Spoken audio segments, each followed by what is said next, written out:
이강인, PSG 위 예술가, 폰세카 감독의 깜짝 고백에 축구 팬들 감탄. 전 세계가 극찬한 이강인, 왜 릴 선수들은 음바페보다 그에 집중하는 걸까? 프랑스 리그앙 사무국은 29일 한국 시간 공식 SNS에 이강인의 올 시즌 활약상을 요약한 영상을 게시했다. 이어 이강인의 작품 맛있다 라는 문구와 팝콘 이모티콘을 덧붙였다. 특히 맛있다라는 프랑스어 표현은 대문자로 쓰며 강조했다. 이강인은 지난 여름 스페인 마요르카를 떠나 파리 생제르맹 PSG에 합류했다. 초반에는 부상과 대표팀 차출로 정식 합류가 늦어졌다. 약 2달 만에 본격적으로 소속팀 경기에 나선 후 차분히 입지를 다져갔다. 얼마 지나지 않아 데뷔골도 신고했다. 유럽축구연맹 우에파 챔피언스리그 3차전에서 AC 밀란을 상대로 PSG 데뷔골을 넣었다. 이후 리그에서 브레스트를 상대로 첫 도움을 기록했고 몽펠리에전에서 리그 데뷔골을 터뜨렸다. 꾸준히 선발로 출전하기 시작하며 풀타임을 소화하는 시간이 늘었고 15경기 한 골 2도움으로 전반기를 마쳤다. 데뷔골은 이달의 골로 선정되기도 했다.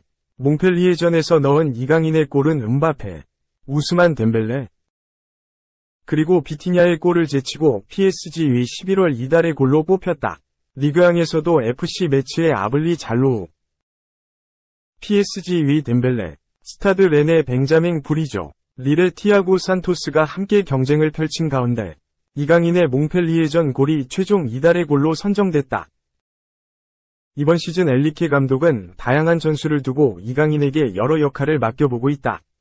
좌우를 오가며 윙어로 기용되기도 했고 중앙에서 공격을 이끌기도 했다. 이강인은 다양한 포지션을 소화하면서 팀의 주 득점포를 담당하는 킬리안 음바페에게 많은 기회를 창출했다.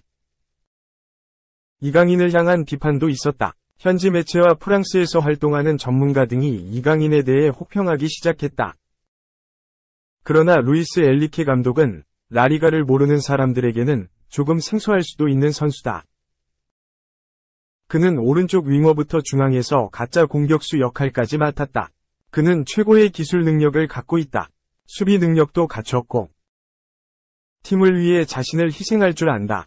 게다가 그는 친절하고 재미있기까지 하다. 정말 모든 것을 갖췄다. 고 이강인에게 믿음을 보였다. 전반기 베스트 11에도 선정됐다. 이강인은 지난 22일 축구 통계 매체 후스코어드닷컴이 선정한 리그앙 전반기 베스트 11에 이름을 올렸다. 4-2-3-1 포메이션으로 구성된 가운데 2선 왼쪽을 차지했다. 평점은 7.17점이었다. 첫 프랑스 리그 전반기를 마친 이강인은 내년 1월 4일 트로페 대 샹피옹을 두고 다툰다. 프랑스 축구연맹이 주최하는 슈퍼컵으로 프랑스 리그앙 우승팀과 쿠프 드 프랑스 우승팀 간의 대결이다. 최다 우승팀은 PSG로 11회 우승을 했다. 지난 시즌 리그앙에서 우승을 한 PSG는 쿠프 드 프랑스 우승팀인 툴루즈와 일전을 벌인다. 이 경기를 치른 후 곧바로 대표팀에 합류한다. 정신 악화된 이강인 동료. PSG에 제대로 찍혔다. 올겨울 무조건 잊어. 프랑스 매체 게프볼뉴스 프랑스는 29일 한국 시간 위고 에키티케는 파리 생제르맹 PSG에서 정신건강이 악화됐다 라고 전했다. 스타드 드 랭스 유스 출신인 에키티케는 2022에서 23시즌을 앞두고 랭스를 떠나 PSG에 입단했다. 민첩한 움직임과 빠른 스피드를 활용해 볼을 찾아 들어가는 움직임이 뛰어난 최전방 공격수다. PSG는 에키티케의 잠재력을 확인했고 지난 시즌이 끝난 뒤에는 완전 영입에 성공했다. 하지만 에키티케는 계속해서 쉽지 않은 주전 경쟁을 이어가고 있다. 지난 시즌에는 리오넬 메시와 네이마르, 킬리안 음바페라는 삼각편대와 경쟁을 펼쳤지만 이겨내지 못했다. 프랑스 리그앙 25경기에 출전했는데 이중 선발 출전은 12번에 불과했다.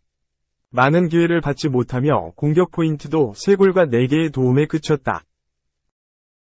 이번 시즌의 상황은 더욱 심각하다. 메시와 네이마르가 떠났지만 랑달콜로 무아니와 곤살로 하무스라는 걸출한 최전방 공격수들이 가세했다. 결국 에키티케는 지난 8월에 있었던 리그안 개막전에서 출전한 뒤 현재까지 단 한 경기에도 나서지 못했다. 에키티케의 불만이 있을 법한 상황이지만 PSG 역시 에키티케의 태도에 불만을 드러냈다. 에키티케는 이번 시즌을 앞두고 아일라흐트 프랑크푸르트와 이적설을 낳았다. 하지만 에키티케가 이를 거부하자 PSG는 유럽축구연맹 챔피언스리그 UCL 25인 명단에서 에키티케를 제외했다. 현재 에키티케는 올겨울 이적을 강력히 원하고 있다. PSG 역시 손해를 보지 않는 선에서 에키티케를 판매하려 하고 있다. 프랑스 매체 레키프에 따르면 세리에 A팀과 분데스리가 팀이 에키티케에 대한 관심을 보이고 있는 것으로 알려졌다. 3. 와, 곧 40인데 호날두 미쳤다. 선명한 식스팩 플러스 초괴물 말벅지, 과시. 왜 세계 득점 1위인가? 크리스티아누 호날두, 38알 나스르가 선명한 식스팩과 말벅지를 자랑했다. 호날두는 29일 한국 시간 개인 SNS 소셜 네트워크 서비스를 통해 한 장의 사진을 게재했다. 사진 속 호날두는 선명한 식스팩과 터질 듯한 말벅지를 과시하고 있다. 40대를 바라보고 있는 호날두는 자기관리의 끝판왕으로 잘 알려져 있다. 여전히 그는 군살 없이 탄탄한 몸매를 자랑하고 있다. 비록 유럽 무대는 떠났지만 호날두는 사우디아라비아 프로축구 알 나스르에서 맹활약 중이다. 지난 27일에는 사우디아라비아 지다의 프린스 압둘라 알 파이살 경기장에서 펼쳐진 알 이티하드와 2023에서 2024 시즌 사우디아라비아 프로리그 18라운드에서 멀티골을 터뜨렸다. 호날두의 리그 18, 19호 골, 17경기 활약을 앞세워 팀은 5에서 2로 승리했다. 호날두는 득점 단독 선두를 질주했다.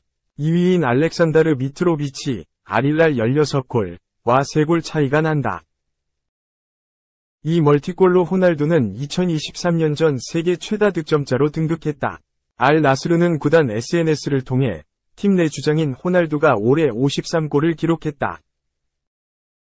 이로써 호날두는 킬리안 음바페, 파리 생제르맹, 해리 케인, 바이에른 뮌헨 이상 52골을 제쳤다고 전했다.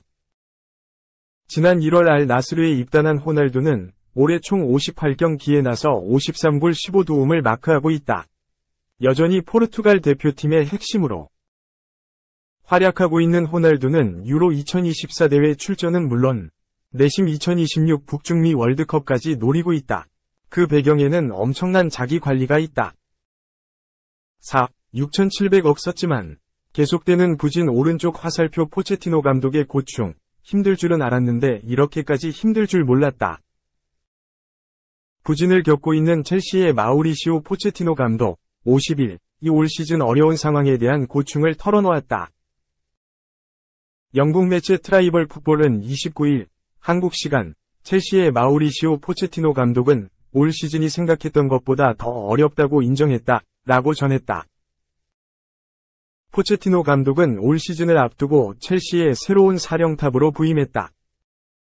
첼시는 지난 시즌 최악의 부진을 겪으며 잉글랜드 프리미어리그 EPL에서 12위에 머물렀고 반등의 시즌을 만들기 위해 적극적인 투자를 감행했다. 구단의 투자를 등에 업은 포체티노 감독은 곧바로 이적 시장에서 움직였다. RB 라이프치히에서 뛰어난 활약을 펼친 크리스토퍼 은쿵쿠 26를 시작으로 EPL 역대 최고 이적료 기록을 갈아치우며 모이세스 카이세도 22를 팀에 데려왔다. 그 밖에도 니콜라 잭슨 22, 로메오 라비아 19 등이 첼시에 합류했다. 여름 이적 시장에만 자그마치 약 4억 6,800만 유로, 약 6,717억 원에 달하는 엄청난 액수의 이적료를 사용했다. 그렇게 첼시는 시즌 시작을 앞두고 단숨에 가장 큰 기대를 모으는 팀 중 하나가 됐다. 하지만 막상 뚜껑을 열어보니 지난 시즌과 별반 다르지 않았다. 리그 첫 6경기에서 첼시는 단 1승만을 거뒀고 2무 3패를 기록하며 부진한 출발을 했다. 이후 토트넘을 잡아내고 아스널 맨체스터 시티와 비기면서 강팀을 상대로 좋은 을 보이기도 했으나 브렌트퍼드의 홈에서 패하는 등 꾸준히 승점을 쌓지 못했다. 첼시는 현재 7승 4무 8패를 기록하며 리그 10위에 올라있다. 지난 시즌보단 높은 순위에 있지만 첼시가 쓴 돈에 비하면 실망스러운 성적이다. 포체티노 감독은 중위권에 머물러 있는 현 상황에 대해 올해 힘들 거라는 것을 알았지만 이렇게까지 힘들 줄은 몰랐다 라고 말하며 현재의 힘든 심경을 토로했다. 이어 여러분이 설명하는 모든 상황들, 선수들의 부상, 출전 정지 등로 인해 상황이 더 나빠졌다. 중요한 선수들이 너무 많이 빠졌다. 시즌 초반부터 우리가 통제할 수 없는 일들이 너무 많이 벌어지고 있다 라고 덧붙였다. 그러면서도 계속해서 도전할 것이라는 의사를 밝혔다. 포체티노 감독은 하지만 동시에 좋은 도전이기도 하다. 단지 우리가 첼시이기 때문에 모두가 실망하고 있는 것이다 라고 말했다. 오피셜 맨유서 처치곤란했던 12. 반 시즌 만에 세 팀에서도 쫓겨났다. 상호 계약 해지. 베식타스는 30일 한국 시간 구단 홈페이지를 통해 우리는 바이와의 상호 합의에 의해 계약을 종료했다. 우리는 바이의 성공을 기원한다 라고 공식 발표했다. 결국 바이는 무소속 선수가 됐다. 바이는 2016년 여름 무려 3천만 파운드, 약 472억 원, 위 이적료를 기록하며 맨유 유니폼을 입었다. 바이는 조세 무리뉴 감독이 맨유에 부임한 뒤 처음으로 영입한 선수인 만큼 큰 기대를 모았다. 이적 첫 시즌은 준수한 활약을 펼쳤다. 바이는 프리미어리그, PL 25경기에 나서며 달레이 블린트, 마르코스 루호 등과 함께 포백 라인을 구축했다. 하지만 부상이 발목을 잡았다. 바이는 매 시즌 크고 작은 부상에 시달리며 제대로 된 컨디션을 보여주지 못했고 점차 벤치 자원으로 밀려났다. 결국 바이는 6시즌간 PL 70경기만을 소화할 정도로 출전 시간이 상당히 적었다. 자연스럽게 주전 경쟁에서 밀렸다. 바이가 부상으로 경기에 나서지 못하면서 맨유는 빅토르 린델로프, 해리 맥과이어, 라파엘 바란 등 주전급 자원들을 영입했다.